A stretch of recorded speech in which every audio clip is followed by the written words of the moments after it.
ये कहानी है माता पार्वती और भगवान शिव के विवाह की, जिस दिन को महाशिवरात्रि के नाम से जाना जाता है। माता पार्वती की तपस्या से प्रसन्न होकर शिव जी पार्वती जी से विवाह के लिए तैयार हो गए। भोलेनाथ और माता पार्वती की शादी का दिन नजदीक था। सभी रस्में आरंभ हो गई थीं। कैलाश पर्वत और हिमालय पर्वत पर आनंद का माहौल था। सभी उत्सव की तैयारियों में मगन थे, परंतु हिमालय पर्वत पर पार्वती जी की माता मैनावती कुछ चिंतित लग रही थीं। क्या बात है मैनावती, हमारी पुत्री का विवाह है और तुम कुछ उदास नजर आ रही हो। हाँ, आप सही समझ रहे हैं। मैं वाकई बहुत चिंतित हूँ। चिंता? किस बात की चिंता है तुम्हें? हमारी कन्या का विवाह तो स्वयं महादेव से होने जा रहा है। फिर वह कौन सी बात है जो तुम्हें चिंतित कर रही है? हाँ, हमारी पुत्री का विवाह महादेव से होने जा रहा है।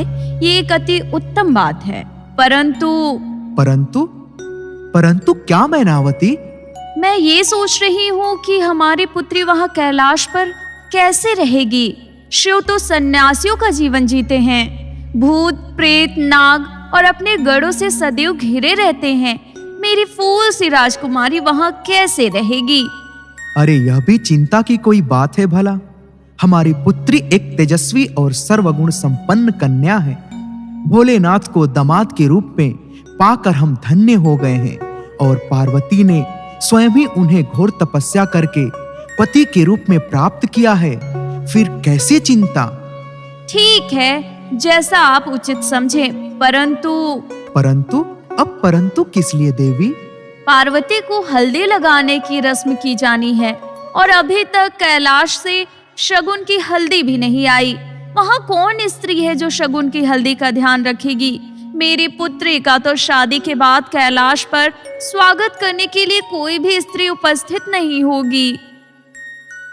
तभी देवी लक्ष्मी और देवी सरस्वती पार्वती जी की हल्दी लेने कैलाश पर पहुंचती हैं, तो देखती हैं कि सभी शिवगण भोलेनाथ को भस्म और भभूत का लेप लगा रहे थे। यह क्या महादेव, आज आपकी हल्दी की रस्म होनी है, फिर यह भस्म? देवी लक्ष्मी, देवी सरस्वती, आप यहाँ? हाँ महादेव, हम तो देवी पार्वती के लिए शगुन की हल्दी हिमालय ले जाने आए थे, परंतु आपको देखकर हमसे रहा नहीं गया। आज तो आपको हल्दी लगवानी चाहिए, लेकिन आप भस्म में लिपटे हुए हैं। देवी, मैं तो अपने भक्तों के प्रेम के वश में हूँ। मेरे भक्तों द्वारा प्रेम से अर्पित यह भस्म मुझे अति प्रिय है। ठीक है महादेव, हम तो देवी पार्वती की हल्दी ले जाने आए हैं, तो अब हम चलते हैं। देवी पार्वती की हल्दी तैयार हो गई? हाँ देवी लक्ष्मी, हल्दी तैयार है। देवी पार्वती की हल्दी खूब सुगंधित और रंग देने वाली होनी चाहिए। जी माता। देवी लक्ष्मी और देवी सरस्वती पार्वती जी की हल्दी लेकर हिमालय पर्वत पर पहुंचती हैं। वहां चारों ओर आलीशान सजावट थी। ढोल, नगाड़े, बाजे, मृदंग का मधुर संगीत दूर दूर तक गूंज रहा था। अरे देवी लक्ष्मी, देवी सरस्वती, आप? हम देवी पार्वती की हल्दी की रस्म के लिए कैलाश पर्वत से उनके लिए हल्दी का उपटन लेकर आए हैं। यह है पार्वती की हल्दी, महादेव की ओर से स्वीकार कीजिए। पार्वती जी की सखियां जया और विजया खूब गीत संगीत कर रही थीं। लक्ष्मी जी और सरस्वती जी फिर देवी पार्वती को हल्दी का लेप लगाती हैं। देवी पार्वती, आपकी कठिन तपस्या का फल अब आपको प्राप्त होने जा रहा है। कल महाशिवरात्रि के शुभ अवसर पर आपका भोलेनाथ के साथ विवाह संपन्न होगा और हम कैलाश पर आपके स्वागत के लिए उपस्थित रहेंगे। मेरी पुत्री को किसी की नजर न लग जाए। मेरा आशीर्वाद सदैव तुम्हारे साथ है। तुम महादेव के साथ हमेशा खुश रहो और ये जगत तुम्हें और महादेव को माता और पिता के रूप में पूजता रहे। सारे कैलाश पर धूम मची हुई है, क्योंकि आज भगवान शिव की बारात निकलने वाली है। भगवान शिव के गढ़ों, भूत प्रेतों और नागों ने भगवान शिव का भभूत से श्रृंगार किया। फिर शिव नंदी पर बैठे और बारात रवाना हुई। भगवान शिव की बारात में ब्रह्मा जी, विष्णु जी, सभी देवता, नारद मुनि, भूत प्रेत और शिवगण उपस्थित हुए। सभी नाचते गाते राजा हिमवान के द्वार पर बारात लेकर पहुँचे। द्वार पर पार्वती जी की बहनें, सहेलियां, उनकी माता मैनावती और पिता हिमवान बारात के स्वागत के लिए खड़े थे। इतनी भयानक बारात और शिव का वो रूप देख माता मैनावती बेहोश हो गईं। नहीं नहीं, ये विवाह नहीं हो सकता। मैं अपनी बेटी को ऐसी जगह नहीं भेज सकती जहाँ भूतों का डेरा हो। ये कैसा दूल्हा है? ये कैसे बाराती हैं, इतने भयानक। माँ, आपने शिव का एक ही रूप देखा है, लेकिन शिव के अनेकों रूप हैं। शिव बाहर से जैसे भी हों, अंदर से बहुत सुंदर हैं। मैं कुछ नहीं जानती, ये विवाह नहीं हो सकता। पिताजी, मैं माँ की दुविधा समझ सकती हूँ। मैं जानती हूँ मेरे महादेव कैसे हैं। मैं एक बार उनसे बात करना चाहती हूँ, अगर आप अनुमति दे दे तो। ठीक है बेटा। पिता की आज्ञा को मानकर देवी पार्वती शिव जी से मिलने के लिए जाती हैं। हे प्रभु, ये कैसी लीला है आपकी? लीला? कैसी लीला प्रिय? आप सब जानते हुए भी नादान बन रहे हैं। आपका ये रूप देख मेरी माँ डर गई हैं और अब वो शादी के लिए मना कर रही हैं। पार्वती, यह रूप डरावना नहीं है। मैं जो हूँ वही दिखा रहा हूँ। तुमने मुझे इसी रूप में पसंद किया था। ये संसार मुझे इसी रूप में देखता है। सब मुझे इसी रूप में पसंद करते हैं। तो यह रूप भयानक और डरावना कैसे हुआ? प्रभु, मैं जानती हूँ आपका वास्तविक रूप यही है, परंतु विवाह के कुछ नियम होते हैं और वो मेरी माँ हैं। हर माँ यही चाहती है कि उनकी पुत्री का विवाह अच्छे से हो और उसे एक अच्छा सुंदर पति मिले।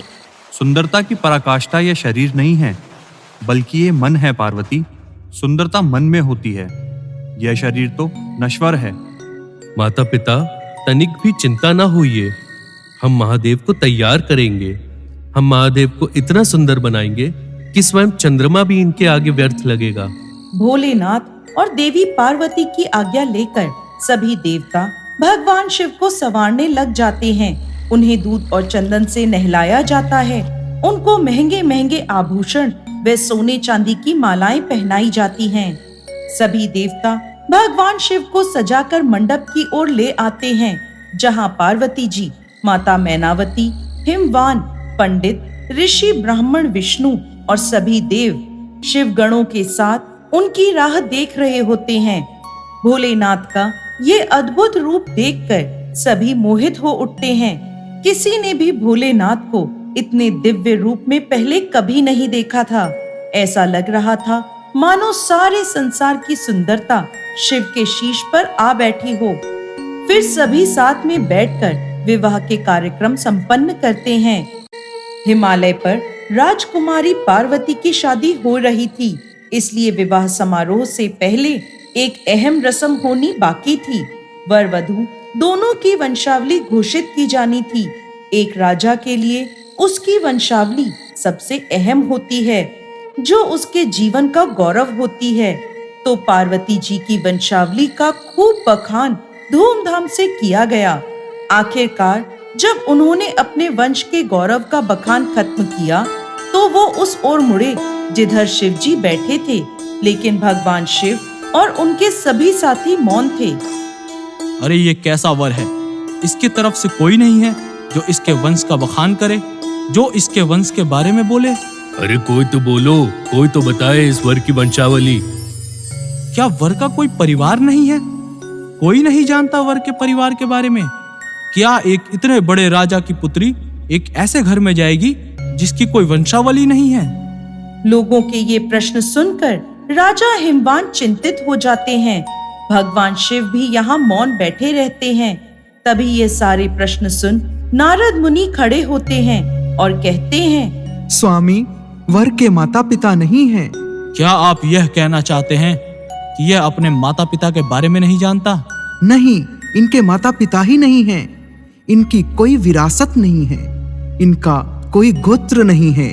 इनके पास कुछ नहीं है। इनके पास अपने खुद के अलावा कुछ नहीं है स्वामी। ऐसा कैसे हो सकता है कि किसी के माता पिता नहीं हैं? यह तो असंभव है। यह स्वयंभू हैं। इन्होंने खुद की रचना की है। इनके ना तो पिता हैं न माता। इनका ना कोई वंश है ना ही परिवार। यह किसी परंपरा से ताल्लुक नहीं रखते और ना ही इनके पास कोई राज्य है। इनका ना तो कोई गोत्र है और ना कोई नक्षत्र। यह इन सब चीजों से परे हैं। यह एक योगी हैं और इन्होंने सारे अस्तित्व को अपना एक हिस्सा बना लिया है। इनके लिए सिर्फ एक वंश है, ध्वनि। शून्य प्रकृति जब अस्तित्व में आई तो अस्तित्व में आने वाली पहली चीज थी ध्वनि। इनकी पहली अभिव्यक्ति एक ध्वनि के रूप में है। ये सबसे पहले एक ध्वनि के रूप में प्रकट हुए। उसके पहले ये कुछ नहीं थे। नारद मुनि का ये जवाब सुनकर सभी मौन रह गए और अचंभित होकर खड़े हो गए। राजा हिमवान को भी उनके प्रश्नों के उत्तर मिल गए थे और वो भी संतुष्ट हो गए। फिर विवाह आरंभ हुआ और ब्रह्मा जी ने शिव जी और पार्वती जी का विवाह संपन्न करवाया।